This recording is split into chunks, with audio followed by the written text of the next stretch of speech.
Kayo po munang inaanyayan ko mga kulto ni Talibong na makinig po kayo sa iglesia para hindi kayo maging kulto. Akin na ang buong sanlibutan.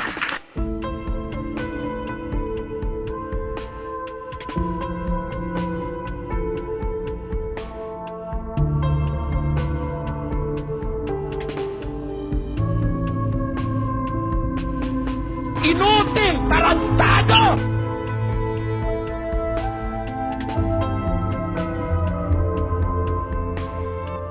Na under sa domination ni Satanas. Take notice, I'm here already.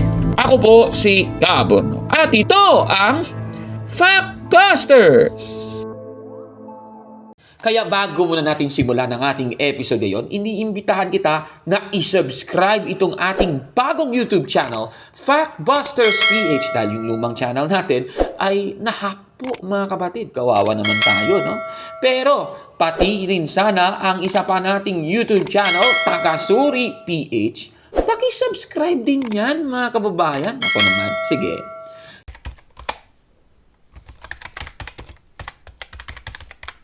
Magandang araw mga kabatid and welcome na naman sa isang episode ng Factbusters PH. Babasahin muna natin ang ikalawang Timoteo 2:15. Ganito po ang ating mababasa. Sikapin mong maging kalugod-lugod sa paningin ng Diyos, isang manggagawang walang dapat ikahiya at tama ang paggamit sa salita ng katotohanan. Klarong-klaro po mga kababayan, dapat po sikapin po nating maging kalugod-lugod sa paningin ng ating Panginoong Diyos mga kababayan. Sa ating episode ngayon, tatalakayin natin itong isang tao na grabe talaga kumanira sa Iglesia Katolika, lalong-lalo na kay Ka Burnok at kay Brother Wendell Talibong. Dapat kalugod-lugod sa paningin ng Diyos ang kanyang ginagawa, pero ito panoorin na lang natin. Kayo po munang inaanyayan ko mga kulto ni Talibong na makinig po kayo sa iglesia para hindi kayo maging kulto. Ayan, so napanood po natin si Cesar Sineta, yung miyembro, diakono ng Iglesia ni Cristo ni Manalo. At ayon po sa kanya, tinawag niya itong naniniwala daw kay Brother Wendell Talibong na mga kulto ni Talibong, sabi niya. At sabi niya rin, dapat makinig daw tayo sa iglesia, yung iglesia ni Manalo, para hindi tayo maging kulto. Grabe naman yung paninira na yan ha. Kung makikinig ka at eventually mapapaanib ka sa iglesia nila, hindi na ba sila maging kulto? Alam ninyo mga kababayan, kung sa Google pa lang hanapin natin ipapakita natin sa inyo yung ating dating naging research. Kung ayon sa Google, sino ba ang pinakamalaking kulto sa Pilipinas?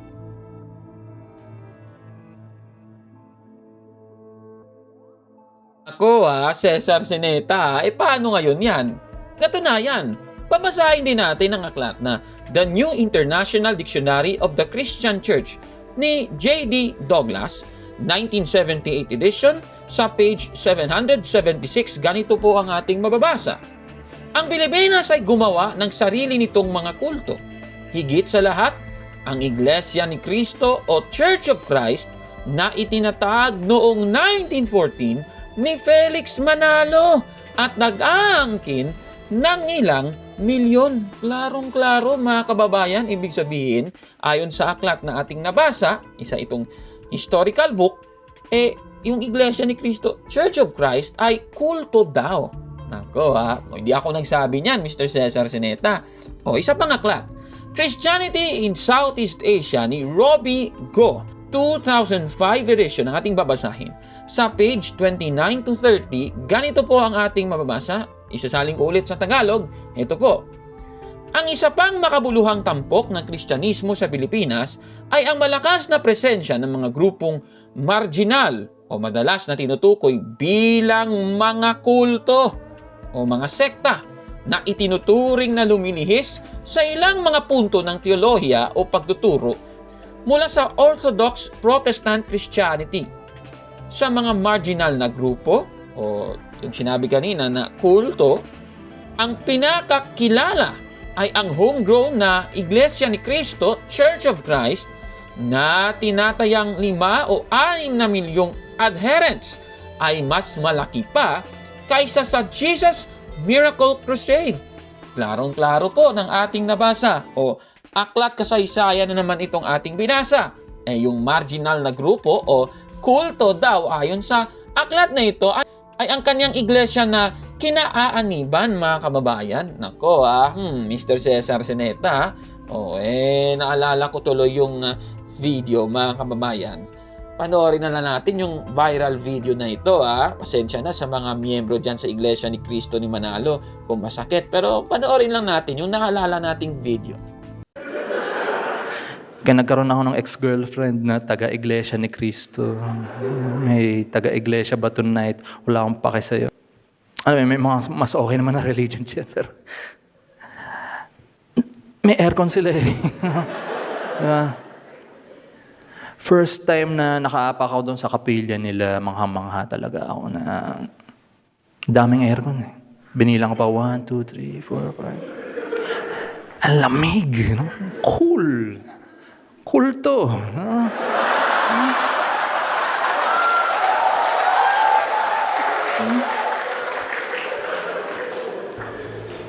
Ayan, so napanood po natin, mga kababayan, yung viral video. So no comment na lang ako sa viral video na yan. Pero base po sa ating binasa, mas malala pa pala ang sasapitin ng mga tao na makikinig kay Cesar Sineta kung sila ay aanib sa iglesia niya, mga kababayan, yung iglesia ni Cesar Sineta, grabe kasi yung pangungutya niya, Kanina sabi niya, mga kulto daw ni Talibong, Pagkatapos yung thumbnail niya sa video niya na ito, sabi dito, bagong kulto sa loob ng malaking kulto. Pinuno ang tatlong ito. Grabe naman yan, Pero itong si Cesar Sineta, hindi niya alam, kulto pala yung kanyang kinaaanibang iglesia. Nako naman. Ito na lang masasabi ko. Si Cesar Sineta po, bagong kulto sa loob ng malaking kulto. Bakit kulto siya, mga kababayan? Kasi namiminsala siya sa mga tao, ngunit madali lang naman siyang tirisin ni Kaburnok. Dami ng mga videos natin na nagpapatunay na madali naman siyang i-debunk Puro naman fake news yung pinakapakalat niya tignan nyo naman kasi, sa lahat ng sagot natin sa mga video niya laban sa atin, wala pa rin siya sagot dahil butatang-butata siya sa atin, mga kababayan. Tapos, meron siyang hamon sa atin. Eto, panoorin natin yung hamon niya, mga kababayan. Burnok, kawawa ka naman Siguro, kaya ayaw mong pakita ng mukha kasi wala kang Amerikana, wala kang barong. Bibigyan kita, marami akong Amerikana, Burnok. Bibigyan kita. Makipagkita ka lang sa akin personal. Gusto mo magkita tayo sa Luneta? Magkita tayo. Sasabihin mo na hindi ako lalaban sa sa Luneta. Di nga niya lumalaban kay Talibong. Sino may sabi sa inyo? Pinutol ni Talibong yung hamon ko. Ang hamon ko kay Talibong, pag-usapan natin sa Luneta, patunayan mong ikaw ay kay Kristo kasi lahi ka ng demonyo. At ang gagamitin mong Biblia, yung ginamit mong Biblia sa debate ninyo ni Caramel Parba, yung Confraternity Bible na dinikitan mo. Dalhin mo ron.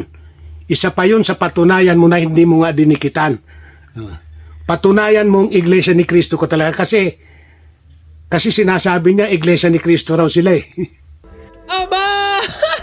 Grabe naman, kawawa daw ako dahil yung rason daw, dahil hindi ako magpapakita ng mukha dahil wala daw akong Amerikana. Grabe naman talaga itong pangungutya ni Cesar Sineta. Kahit barong daw, wala daw ako nun. Ganun ba? So bibigyan niya talaga ako. Pero salamat sa Amerikana na offer mo. Pero ito na lang masasabi ko tungkol sa hamon mo na debate. Ito talaga kasi, mayabang kasi siya. Magdebate muna kayo ni Brother Wendell Talibong, Dahil alam natin, ikaw naman talaga, Cesar Sineta, yung humamon, una kang humamon sa kanya, pero inatrasan mo rin kalaunan. Nako, ikaw, pwede nga naman via Zoom ang debate, Mr. Cesar Sineta. Kasi sabi niya, sa Luneta daw dapat. Pwede namang via Zoom yun, mas maganda nga yun para madali lang kay Cesar Sineta na uuwi pa siya sa Pilipinas, marami pang abala sa kanyang part, sa Zoom na lang, via online na lang yung debate. Nako naman, baka takot lang talaga siya.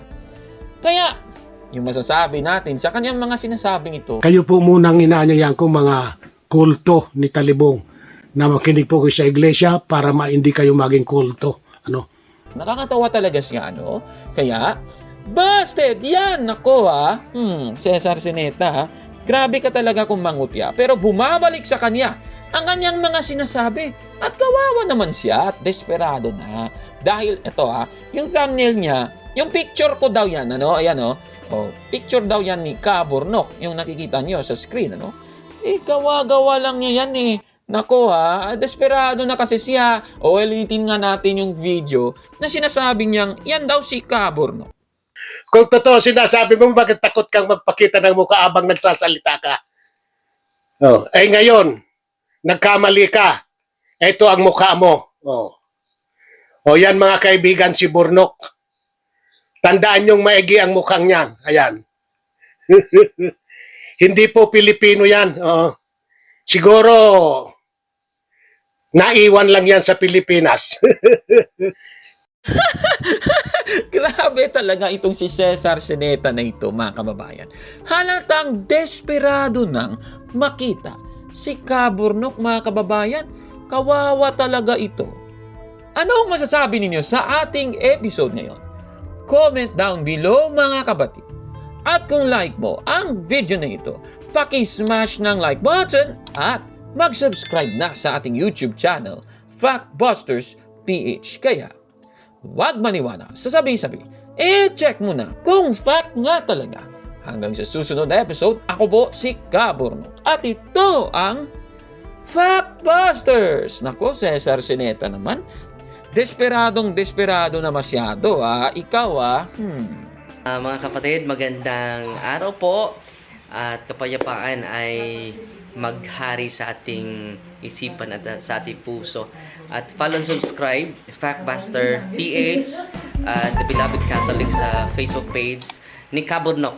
At abangan nyo si Kaburnok, dahil marami siyang i-reveal na mga maling aral at matutuhanan natin ang katotohanan. Dahil ang katotohanan ay magbigay sa atin ng tunay na kalayaan. God bless!